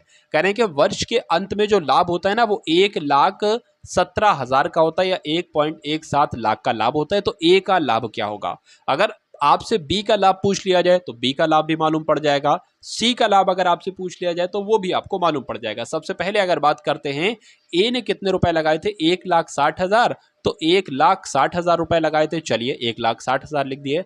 बी ने कितने लगाए थे, 4,80,000, तो 4,80,000 लिख दिए। चलिए सी ने कितने लगाए थे, सिर्फ 80,000, तो चलिए यहाँ पर 80,000 हो जाएंगे। अब एक काम करो, इनको थोड़ा छोटा बना लो नंबर को। देखिए 4 जीरो इसमें भी कट हो जाएंगे, 4 जीरो इसमें भी कट हो जाएंगे, 4 जीरो इसमें भी कट हो जाएंगे। अब इसको और छोटा बना लो, कैसे, 1 8 कम 8, 8 पंजे 40, 8 छंग 48 और 8 दूना आपका 16, यानी कि ए अनुपात बी अनुपात सी का जो अनुपात निकलेगा वो 2:6:1 निकलेगा। अब पूछा जा रहा है कि वर्ष के अंत में 1,17,000 का लाभ हुआ है, तो ए का लाभ साथियों कितना होगा, ए का अनुपात कितना है, 2 है। तो देखिए सबसे पहले 1,17,000 का जो लाभ हुआ है ना, 1,17,000 का लाभ हो, इसमें से हमें इतना ये लाभ मालूम करना है, तो ये लाभ हम यहाँ पर लिख देंगे और नीचे इन सबका टोटल लिख देंगे साथियों। 9 यहाँ पर आ जाएगा, और जब यहाँ पर 9 आ जाएगा तो 9 एकम 9 हो जाएगा, 9 एकम 9 हो जाएगा, 2 जाएगा 27 हो जाएगा, 9 3 आपका 27 हो जाएगा, और ये कुल मिला के इतना आ जाएगा 13,000। और 13,000 की 2 से गुणा होगी तो साथियों कितना आ जाएगा, 26,000 आ जाएगा। तो कुल मिला के अगर बात करें, ए का लाभांश जो निकलेगा वो 26,000 निकलेगा। अगर आपसे हो सकता हो पूछ लिया जाता बी का लाभांश कितना निकलता, तो यहां पर सिर्फ आप बी का अनुपात रख देते, यानी कि 6 रख देते, कैलकुलेट कर देते। सी का अगर पूछा जाता तो यहां पर 1 रख देते, कैलकुलेट कर देते। तो जिनका भी आंसर यहां पर सी है तो बिल्कुल करेक्ट है। उसके बाद देखिए अगले नंबर का क्वेश्चन आपके स्क्रीन पर है, देखिए और बताइए साथियों सही जवाब आपका यहां पर क्या हो सकता है। कहा जा रहा है साथियों, ए और बी एक साथ 12 दिनों में एक काम को पूरा करते हैं। ए अकेले उसी काम को 18 दिनों में पूरा करता है। ए और बी ने काम शुरू किया और 4 दिनों के बाद ए ने काम छोड़ दिया। बी द्वारा बाकी का काम कितने दिनों में पूरा हो जाएगा। देखिए ये क्वेश्चन की अगर बात करें ना, तो इस टाइप के क्वेश्चन को करने में थोड़ी बहुत दिक्कत महसूस होती है बच्चों को, लेकिन इस क्वेश्चन की अगर बात करें, मैं आपको आसान तरीके से समझाऊंगा और बिल्कुल बेसिक से समझाऊंगा साथियों।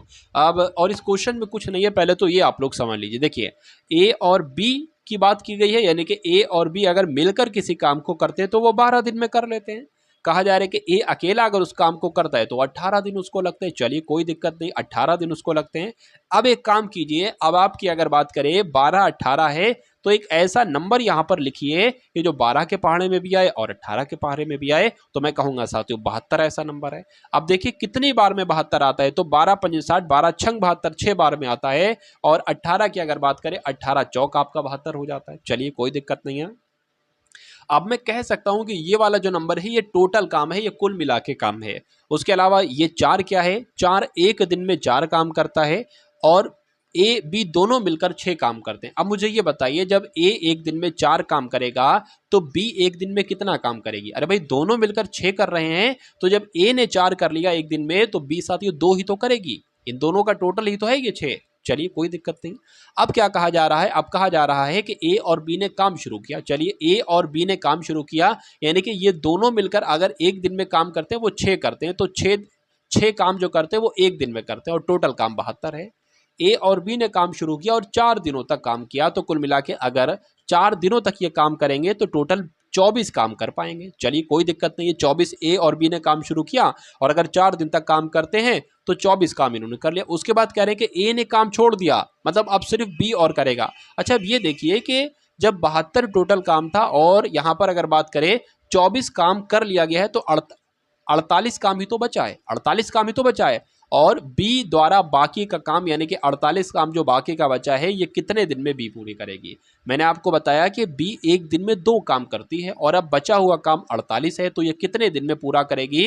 ये साथियों 24 दिन में पूरा करेगी। तो मैं कह सकता हूं कि बी द्वारा बाकी का काम कितने दिन में पूरा किया जाएगा? 24 दिन में पूरा किया जाएगा। आंसर आपका जाएगा बी के साथ साथियों, 24 के साथ। भाई बहुत बढ़िया, वेरी गुड क्लास। चलिए उसके बाद देखिए अगला प्रश्न आपकी स्क्रीन पर। यहां पर अगर बात करें, शिवा ने साधारण ब्याज पर उतने ही वर्षों के लिए 3600 का ऋण लिया। चलिए मतलब 3600 मूलधन जो है ना वो 3600 है। जितनी ब्याज की दर है, शिवा ने साधारण ब्याज पर उतने ही वर्षों के लिए 3600 का ऋण लिया जितनी ब्याज की दर है। यदि ऋण अवधि पूरी होने पर उसने बतौर ब्याज जो दिया है यानी कि साधारण ब्याज जो दिया है वो 1296 दिया है का भुगतान किया है, तो ब्याज दर क्या है? यानी कि कुल मिला के आपसे आर यहां पर पूछी जा रही है। और अगर बात करते हैं ना साथियों, देखिए आर आपसे साथियों यहां पर पूछी जा रही है। आपके पास मूलधन भी है, आपके पास साधारण ब्याज भी है साथियों, आर आपसे पूछी जा रही है। कोई दिक्कत नहीं, बहुत आराम से हो जाएगा। देखिए यहां पर एक तरीके से जो आर बताई गई है ना, आर बताई गई है कि आर टी है एक तरीके से, यानी कि जो एक तरीके से समय बताया गया है ना वो ब्याज की दर है, यानी कि जितनी ब्याज की दर है उतना ही समय है। शिवा ने साधारण ब्याज उतने ही वर्षों के लिए लिया जितनी ब्याज की दर है। ध्यान रखिए, उतने ही समय वर्षों के लिए लिया जितनी ब्याज की दर है। तो अगर आर पूछी जा रही क्या है, लेकिन अगर टी अगर पूछा जाए ना तो टी आर है। तो कुल मिला के आर यानी कि दर बराबर क्या होता है? एस आई यानी कि साधारण ब्याज गुणा 100 बटे पी मतलब मूलधन और साथियों टी यानी कि समय। और दर ज्ञात करने के लिए साधारण ब्याज कितना है? 1296 दे रखा है, गुणा 100 हो जाएगा। और यहां पर पी कितना है साथियों? 3600। यहां पर एक तरीके से पी यानी कि मूलधन है और उसके अलावा टी कितना है? अब टी की जगह पर आर हमें रखना है। मैं आपको बतला चुका हूं क्यों आर हमें रखना था। अब यहां पर ये आर ही तो पूछा जा रहा है। अब ये आर यहां पर आ जाएगा यानी कि आर स्क्वायर हो जाएगा। इसको जरा कट कर दो साथियों, ठीक है ना। अब इससे साथियों ये 2 जीरो कट जाएंगे। 6 से कट करें तो 6 चंग 36 हो जाएगा, 6 दूना आपका 12 हो जाएगा, 6 कम 6 हो जाएगा, फिर 6 चंग 36 हो जाएगा, ठीक है ना। 6 चंग 36 6 आ जाएगा यहाँ पर। उसके अलावा 6 कम 6 6 3 18, फिर 6 चंग 36 हो जाएगा। तो कुल मिला के आर स्क्वायर बराबर कितना आ रहा है? 36 आ रहा है। तो आर बराबर साथियों 6 आ जाएगा, यानी कि दर कितनी निकलेगी? 6% दर निकलेगी और यही आपका बिल्कुल सही जवाब हो जाता है। उसके बाद देखिए अगले नंबर का प्रश्न आपकी स्क्रीन पर है और आपसे पूछा जा रहा है कि 24, 46, 15, 35 और ये कोई संख्या होगी। संख्या हमें पता करना है क्या है। संख्या का माध्य जो है ना वो 52 निकलता है। तो दी गई संख्याओं में से सबसे बड़ी संख्या और 50, 84, 93, 113 और x के माध्य के बीच का अंतर क्या। अब देखिए जब आप सवाल को पूरा एकदम से पढ़ लेते हो ना तो हो सकता हो आप घबरा जाओ, कंफ्यूज कर जाओ, क्योंकि सवाल में 2 से 3 काम करना होते हैं। जो पहली वाली लाइन में कहा गया वो अलग काम करना है, फिर उसके बाद जो काम करना है। तो मेरा मानना है कि 24, 46, 15, 35 x का माध्य 52 है ना, तो सबसे पहले आप x का मान निकाल लो। तो अगर बात करें ये सारी संख्याओं के बीच में अगर प्लस करेंगे और यहां पर प्लस करेंगे तो कुल मिला के मैं यहां पर लिखता नहीं, मान लीजिए यहां पर मैंने वो सारी चीजें लिख ली और प्लस मैंने x यहां पर लिख लिया। अब यहां पर कितनी टोटल संख्या है? 1 2 3 4 5 संख्या है और इन 5 संख्याओं का औसत कितना दे रखा है? देखिए माध्य को ही औसत कहते हैं। माध्य इनका कितना दे रखा है? माध्य इनका 52 दे रखा है। अगर मैं आपसे कहूं कि इन संख्याओं का योग कितना होगा तो इसकी इन दोनों की गुणा कराना होगी। इन दोनों का योग कितना हो जाएगा? 5 दूना साथियों 10 हो जाएगा, 5 पंजे 25 और एक आपका 26 हो जाएगा, यानी कि 260 इनका योग हो जाएगा। अब एक काम कीजिए, आपको अगर x का मान निकालना है इन सबको आप टोटल करो और उसमें से इन सबके टोटल को 260 में से माइनस कर दोगे, जो बचेगा वो आपका x का मान ही होगा। अब देखिए इनका सबसे पहले टोटल कर लीजिए, 5 और 5 10 10 और आपका 16 16 और आपका 20 हो जाएगा। 20 यानी कि 0 लग गया, 2 हासिल का लग गया, यहाँ पर लग गया 5 हो जाएगा, 5 6 आपका 10 हो जाएगा और 12 हो जाएगा। तो यहाँ पर साथियों 12 आ जाएगा, यानी कि 0 और 4 और 1 यानी कि 140, यानी कि 140 ये जो निकला है साथियों ये क्या निकला है? ये x का मान निकला है 140। भाई बहुत बढ़िया। अब क्या कहा गया देखिए तो दी गई संख्याओं में सबसे बड़ी संख्या, अब इन दी गई संख्याओं में से सबसे बड़ी संख्या क्या है? सबसे बड़ी संख्या जो x का मान निकला 140 ही तो है, यानी कि सबसे बड़ी संख्या और 50 इतने इतने इतने संख्याओं के माध्य के बीच का अंतर। मतलब अब इनका भी हमें माध्य ज्ञात करना है, इनका भी हमें माध्य ज्ञात करना है, कोई दिक्कत नहीं, माध्य ज्ञात कर लेंगे। 140 यहां पर आएगा। चलिए, मतलब 140 का और इन पूरी संख्याओं के बीच का और x के माध्य, ठीक है, इनके मतलब के बीच का अंतर आपसे पूछा जा रहा है। सबसे बड़ी संख्या और 50, 84, 93, 113 और x के माध्य के बीच का अंतर, मतलब इनका माध्य निकालना है और उसके बाद इन दोनों में डिफरेंस आपको पता करना है। अब देखिए यहां पर अगर साथियों बात करें, इनको सबसे पहले आप जोड़िए, 1 2 3 4 5, 5 संख्याएं हैं, 5 संख्याएं हो गई। उसके अलावा अगर बात करें साथियों, क्या 0 और 3, 3 और 3 6 हो जाएगा, 6 और आपका 10 हो जाएगा, 10 का 0 आ जाएगा, हासिल का 1 लग जाएगा, 5 हो जाएगा, 5 6 6 और साथियों कितना हो जाएगा, 15 हो जाएगा, 15 और कितना हो जाएगा, 23 हो जाएगा, 23 और 5 कितना हो जाएगा, 23 और 5 आपका 28 हो जाएगा। चलिए 2 लग गया, या आपका 3 4 हो जाएगा, तो यहाँ पर 4 आ जाएगा, यानी कि 5 नीम तो 45 हो जाएंगे और 5 छंग आपके कितने हो जाएंगे, इतने हो जाएंगे। तो ये क्या निकला आपका, ये भैया माध्य निकला। प्रश्न में कहा गया था कि इनमें से सबसे बड़ी संख्या जो कि 140 है और इन सबका माध्य की अगर बात करें जो कि 96 है, इनका अंतर बता दीजिए, यानी कि इनको माइनस करके बता दीजिए। तो इनको माइनस करके हम बता देंगे। क्या साथियों बचेगा, एक तरीके से बात करें 4 बचेगा, 13 में से यहां पर 9 जाएगा तो भी 4 बचेगा, कुल मिला के 44 आपके प्रश्न का बिल्कुल सही जवाब हो जाता। भाई बहुत बढ़िया, वेरी गुड क्लास। 180 वर्ग सेंटीमीटर के क्षेत्रफल वाले समलंब की दो समांतर भुजाओं की माप जो है वो 28 है और 12 सेंटीमीटर है। समलंब की ऊंचाई आपसे पूछी जा रही है। तो कुछ नहीं साथियों इस क्वेश्चन में है। इस क्वेश्चन की अगर बात करें, आपको सबसे पहले साथियों ध्यान रखना है समलंब का क्षेत्रफल क्या होता है। क्या समलंब का क्षेत्रफल की जब हम साथियों बात करते हैं तो क्या होता है, 1/2 और जो भुजाएं दे रखी है ना, भुजाओं का योग, क्या भुजा का योग आ जाएगा। और उसके अलावा साथियों ब्रैकेट ऑफ हो जाएगा और यहां पर आ जाएगा क्या, ऊंचाई आ जाएगा, ऊंचाई आ गया। और आपसे पूछा क्या गया है, समलंब की ऊंचाई ही आपसे पूछी गई है। तो समलंब का क्षेत्रफल भी दे रखा है, ये 180 1/2 जैसा रखा है वैसे कर दोगे, भुजाओं का योग भी निकाल लोगे 28 और 12 से, ऊंचाई यहां पर दे रखा है और ऊंचाई ही आपसे पूछा है, ऊंचाई ही आपका ज्ञात हो जाएगा बहुत आराम से। तो समलंब का क्षेत्रफल 180 है, 180 आ जाएगा, ठीक है, 1/2 हो गया। चलिए भुजाओं का योग यानी कि 28 12 कितने हो जाएंगे, 40 हो जाएंगे, तो 40 आ जाएगा। और ऊंचाई को साथियों हम h लिख लेते हैं, ये आपसे पूछी जा रही है। चलिए तो यहाँ पर 20 आ जाएगा और ये 20 180 के नीचे आ जाएगा, यानी कि 180/20 बराबर h आ जाएगा। इसको कट करेंगे 9 आएगा, यानी कि मैं कह सकता हूं ऊंचाई आपकी कितने निकलेगी, 9 सेंटीमीटर की ऊंचाई निकलेगी। आंसर आपका ऑप्शन नंबर डी हो जाता है। उसके बाद देखिए अगले नंबर का प्रश्न आपकी स्क्रीन पर है।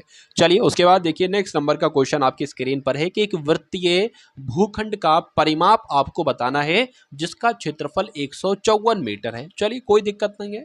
एक वृत्तीय भूखंड मान लेते, वृत्तीय भूखंड कैसा है साथियों, वृत्तीय भूखंड ऐसा ही तो होगा। एक वृत्तीय भूखंड का परिमाप क्या दे रखा है, यानी कि वृत्त का परिमाप जो होता है ना, वृत्त का परिमाप साथियों क्या होता है, वृत्त का परिमाप होता है 2πr। चलिए भाई 2πr हो गया, 2πr हो गया।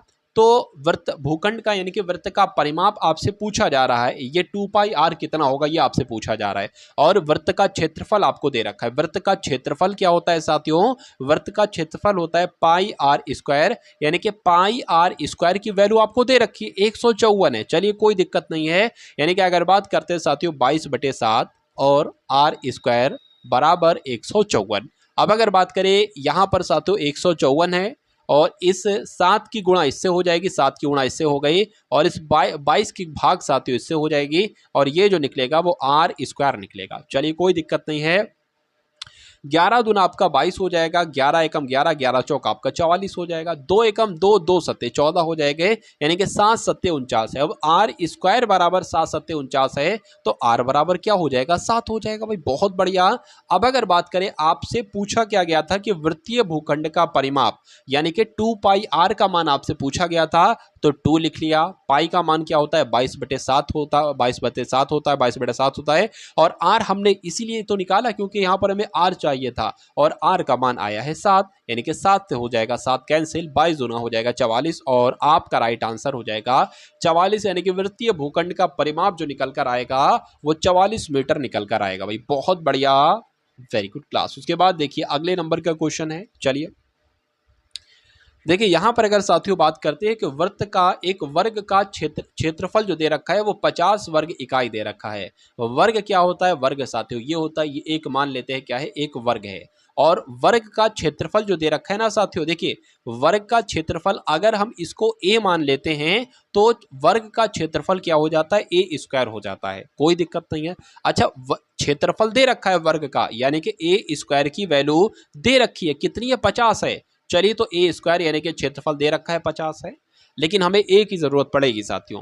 उसके बाद कहा गया कि इसके विकर्ण पर खींचे गए वृत्त का क्षेत्रफल क्या होगा। इसके विकर्ण जैसे कि ये इसका विकर्ण हो जाएगा और इसके विकर्ण पर अगर हम साथियों क्या यहाँ पर खींच लें, एक तरीके से अगर मान लीजिए हम यहाँ पर वृत्त खींच लेते हैं तो इसकी आपसे एक तरीके से त्रिज्या पूछी जा रही है। क्या पूछी जा रही है? त्रिज्या आपसे साथियों इसकी पूछी जा रही है, कोई दिक्कत नहीं, निकल जाएगी।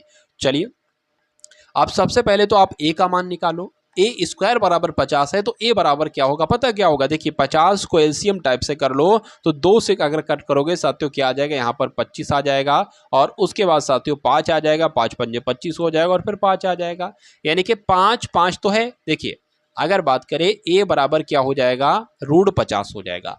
ए के ऊपर स्क्वायर है, स्क्वायर हटाएंगे तो इसके ऊपर रूट चढ़ जाएगा। अब ए बराबर क्या हो जाएगा, अंडर रूट में 50 को एलसीएम में हमने किया ना तो 2 गुणा 5 गुणा 5 आ जाएगा। अब अगर बात करें 5 2 बार है तो ए बराबर 5 तो यहाँ पर निकल जाएगा, लेकिन रूट में 2 ही रहेगा। चलिए भाई कोई दिक्कत नहीं है, इतनी बात आपको साथियों समझ में आ गई होगी। हमने यहीं पर कहा था कि ए का मान आप लोग निकाल लो, ए का मान निकल चुका है। चलिए अच्छा यहाँ पर वर्ग का विकर्ण भी, वर्ग के विकर्ण का भी जिक्र आया है और वर्ग का विकर्ण जो होता है ना साथियों वो पता क्या होता है, a√2 होता है। तो अब अगर वर्ग का विकर्ण हम ज्ञात करें, क्योंकि a की वैल्यू तो हमें पता है, तो वर्ग का विकर्ण पता क्या निकलेगा, a की वैल्यू हमें पता है, a की वैल्यू है 5√2, तो 5√2 हमने लिख दी a की वैल्यू और √2 भी हमको दे रखा है। अब अगर बात करें साथियों विकर्ण आपका जो निकलेगा, विकर्ण आपका जो निकलेगा वो 5 और √2 गुणा √2 कभी भी होगा तो वो 2 में बदल जाएगा, जैसे √4 गुणा √4 ये 4 में बदल जाएगा। तो ये तो विकर्ण आपका जो निकलेगा साथियों वो क्या निकलेगा, वो 10 निकलेगा। चलिए कोई दिक्कत नहीं है, यानी कि अब मैं कह सकता हूं कि वर्ग का विकर्ण यानी कि इसकी लंबाई जो है, इसकी लंबाई जो है वो कितनी है, वो 10 है। और जब इसकी लंबाई साथियों 10 है तो मैं कह सकता हूं इसकी लंबाई भी 10 होगी। और जब इसकी लंबाई 10 है तो अगर हम कहें वृत्त की त्रिज्या कितनी है तो ये दुगनी 10 है, आधी क्या हो जाएगी, 5 हो जाएगी। यानी कि साथियों देखिए आपसे कुल मिला के पूछा यह गया था कि विकर्ण पर खींचे गए वृत्त का क्षेत्रफल क्या होगा। वृत्त का क्षेत्रफल होता है साथियों πr²। अब ये सब कहानी पूरी हम जो रची है वो आर का मान निकालने के लिए रची है और आर हमें मिल चुका है, 5 है। तो पाई की वैल्यू 22/7 और 5 गुणा 5 ये आपका आर आ जाएगा। अगर बात करते हैं साथियों अब यहां पर क्या आ सकता है, देखिए πr² आ गया और ये आपका 5 आ गया। तो यहां पर साथियों अगर बात करते हैं तो बस आपको साथियों इसको कैलकुलेट कराने आपका वृत्त का क्षेत्रफल निकाला गया। लेकिन आंसर की अगर बात करें, आंसर मैंने जब देखे थे तो साथियों सब में पाई लगा था, ये टाइपिंग वाले जो ना वो पाई लगाना भूल गए। तो अगर बात करें साथियों पाई को हम ना बदले तो 5 पंजे 25 पाई आपका आंसर आ जाएगा। 25 पाई आपका साथियों बिल्कुल सही जवाब हो जाता भाई, बहुत बढ़िया, वेरी गुड क्लास। चलिए उसके बाद देखिए अगले नंबर का क्वेश्चन है कि यहाँ पर लिखा हुआ 1 4 5 2 0 5 8 में 5 के दोनों स्थानीय मानों का अंतर आपसे पूछा जा रहा है। देखिए अगर इस पहले वाले 5 का स्थानीय मान क्या होगा, 5 लिख देंगे और 5 के बाद जितने नंबर है उतने 0 लगा देंगे। एक नंबर है तो एक 0 लगा देंगे। उसके बाद ये वाला 5 है तो ये वाला 5 लिखेंगे और इसके 5 के बाद जितने नंबर उतने 0 लगा देंगे, 1 2 3 4, यानी कि 1 2 3 4।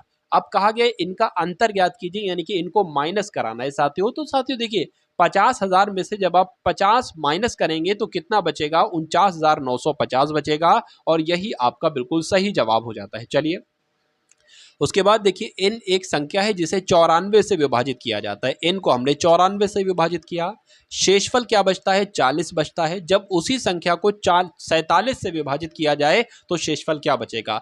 तो अब हम पता क्या करेंगे, 47 से इसको विभाजित करेंगे और शेषफल कितना बच रहा है साथियों 40 बच रहा है, तो 40 ही आपका राइट आंसर हो जाएगा। जब अगर बात करते हैं जिससे कट करते हैं उससे कम वो संख्या होती है, देखिए अगर यहाँ पर 48 होती और 47 से कट करते तो एक शेषफल बचता, लेकिन अगर ये इस नंबर से कम है तो यही साथियों एक तरीके से शेषफल बचता है।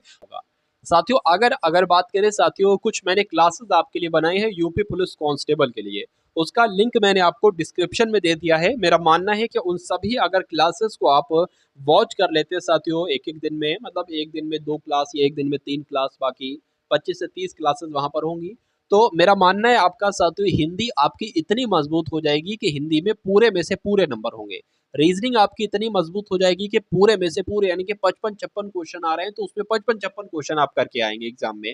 लेकिन अगर एक आध क्वेश्चन आपका मिस हो जाता है, बहुत कठिन एग्जाम में डाल जाता है, तो नहीं कहा जा सकता। उसी प्रकार से मैथ में 20-21 क्वेश्चन आते हैं तो सारे क्वेश्चन बहुत आराम से कर डालेंगे, और यूपी जीके में जितने क्वेश्चन आते हैं बहुत आराम से कर डालेंगे। और जीके जीएस की अगर बात करते हैं ना साथियों, जीके जीएस की अगर बात करते हैं तो मैक्सिमम क्वेश्चन आप आराम से कर देंगे, यानी कि 23-24 आप उसमें से कर ही डालेंगे साथियों लगभग।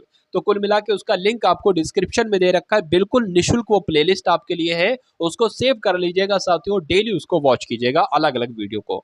अब देखते हैं साथियों सेकंड लास्ट क्वेश्चन को, कि 3 मापने की छड़ियों की लंबाई 64 है, एक की 80 है, एक की 96 सेंटीमीटर है। कपड़े की वह छोटी से छोटी लंबाई जो कि छड़ से पूरी पूरी मापी जा सके। कभी भी ऐसा क्वेश्चन आए तो साथियों इन संख्याओं का आपको एलसीएम करा डालना है। क्या एलसीएम आप साथियों इनका करा डालो, चलिए कोई दिक्कत नहीं, एलसीएम करा डालते हैं। तो 2 से कट करेंगे साथियों, यहाँ पर क्या आ जाएगा 32 आ जाएगा, यहाँ पर 40 आ जाएगा, यहाँ पर 2 चौक 8 2 अट्ठे 16 आ जाएगा। चलिए 2 से कट करेंगे 16 आ जाएगा, यहाँ पर साथियों 20 आ जाएगा, यहाँ पर आपका 24 आ जाएगा। फिर से साथियों 2 से कट करते हैं, यहाँ पर 8 आ जाएगा, यहाँ पर 10 आ जाएगा, यहाँ पर साथियों 12 आ जाएगा। फिर अगर साथियों यहाँ पर 2 से कट करते हैं 4 आ जाएगा, 5 आ जाएगा, 6 आ जाएगा। और फिर अगर साथियों 2 से कट करते हैं तो 2 दूना 4, 5 और 2 तियां 6। अब पता क्या आएगा, अब डायरेक्ट 2 आएगा, फिर 3 आएगा, फिर साथियों 5 आ जाएगा। अब इनको एक बार कैलकुलेट कर लो, 2 दूना 4, 4 दूना 8, 8 दूना 16, 16 दूना 32, 32 दूना 64, 64 की गुणा साथियों करा लो 3 पंजे 15 से। क्या 3 पंजे 15 से, तो 5 चौक आपका 20 हो जाएगा, 6 पंजे आपका 30 और 2 32 हो जाएगा, और यहाँ पर कुल मिला के 64 आ जाएगा। ये आपका 6 हो जाएगा, ये आपका 0 हो जाएगा, ये आपका 9 हो जाएगा, यानी कि 960 जो निकलेगा वो एक तरीके से साथियों यानी कि पूछा जा रहा है कि कपड़े की वे छोटी से छोटी लंबाई क्या होगी जो किसी भी छड़ से पूरी पूरी मापी जा सके। तो मैं कहूंगा साथियों 960 सेंटीमीटर की वो साथियों लंबाई होगी। लेकिन कहा गया है कि मीटर में बताइए, तो साथियों कुछ नहीं आपको करना है, 9.60 आ जाएगा, 9.6 मीटर आपका राइट आंसर आ जाएगा, जो कि ऑप्शन नंबर बी में है। उसके बाद देखिए अगला प्रश्न आपकी स्क्रीन पर है। यहां पर कहा जा रहा है कि एक विद्यार्थी समूह ने सदस्यों की संख्या के बराबर समूह के प्रति सदस्य से उतने पैसे संग्रह करना निश्चित किया यदि कुल संग्रहित राशि 2209 रुपए हो तो समूह में सदस्यों की संख्या कितनी होगी। पूरे सवाल में कोई नंबर नहीं, सिर्फ एक नंबर, और ये लैंग्वेज आप 2 से 3 बार पढ़ लो। ये लैंग्वेज अगर आपकी समझ में आ गई तो कोई दिक्कत नहीं है। देखिए लैंग्वेज यही आएगी, सिर्फ नंबर बदल दिया जाएगा, और ये नंबर किसी संख्या का स्क्वायर होगा, यानी कि किसी संख्या का वर्ग होगा एक तरीके से। अब आपको सिर्फ इतना करना है कि ये संख्या 37 का वर्ग है, 47 का वर्ग है, 107 का वर्ग है, या साथियों 43 का वर्ग है। चलिए कोई दिक्कत नहीं है। देखिए सबसे पहले यहां पर अगर बात करते हैं 37 का वर्ग, देखिए क्या 2209 होता है। 37 का वर्ग साथियों 7 सत्ते 49 हो जाएगा, 7 तियां 21 और आपका ये 25 हो जाएगा। उसके अलावा 3 सत्ते आपका 21 हो जाएगा, 3 तियां 9 और आपका 11 हो जाएगा। ये 9 आ गया, ये 6 आ गया, यहाँ पर तो 6 आ रहा है, यहाँ पर 0 आना चाहिए। तो 37 का स्क्वायर 2209 नहीं होगा। अब 47 का एक बार देख लीजिए साथियों, 47 का एक बार देख लीजिए, तो 7 सत्ते 49 हो जाएगा, 7 चौक 28 और 4 आपका कितना हो जाएगा 32 हो जाएगा, 4 सत्ते 28 हो जाएगा, 4 चौक 16 और 70 18 हो जाएगा। कुल मिला के 9 आ गया, 8 और 2 0 आ जाएगा, 10, मतलब कुल मिला के यहाँ पर कितना आ जाएगा 11 और 1 12 आ जाएगा, और यहाँ पर कितना आ जाएगा 2 आ जाएगा। यानी कि मैं कह सकता हूँ साथियों 2209 किसका स्क्वायर है 47 का स्क्वायर है, तो यही आपका बिल्कुल सही और सटीक जवाब हो जाता भाई। बहुत बढ़िया, वेरी गुड क्लास। तो ये क्लास साथियों आपको कैसी लगी एक बार कमेंट सेक्शन में आप लोग जरूर बताएंगे और इस वीडियो को अपने मित्रों तक साथियों पहुंचा देंगे, शेयर कर देंगे हर जगह। और जो डिस्क्रिप्शन में लिंक दिया गया है मोर पे क्लिक करके आपको लिंक दिख जाएगा यूपी पुलिस कांस्टेबल करके, उसको क्लिक कीजिएगा, सारी वीडियोस आपके सामने तुरंत खुल जाएंगी। एक एक करके सभी वीडियोस को साथियों वॉच कर लीजिएगा, तैयारी आपकी मजबूत हो जाएगी। चैनल पर नए हैं तो चैनल को साथियों तुरंत से सब्सक्राइब कर लीजिए। वीडियो को लाइक नहीं किया तो वीडियो को भी साथियों आप लोग लाइक कर लीजिए। तो मिलते हैं हम सभी लोग आने वाली वीडियो में। जय हिंद साथियों।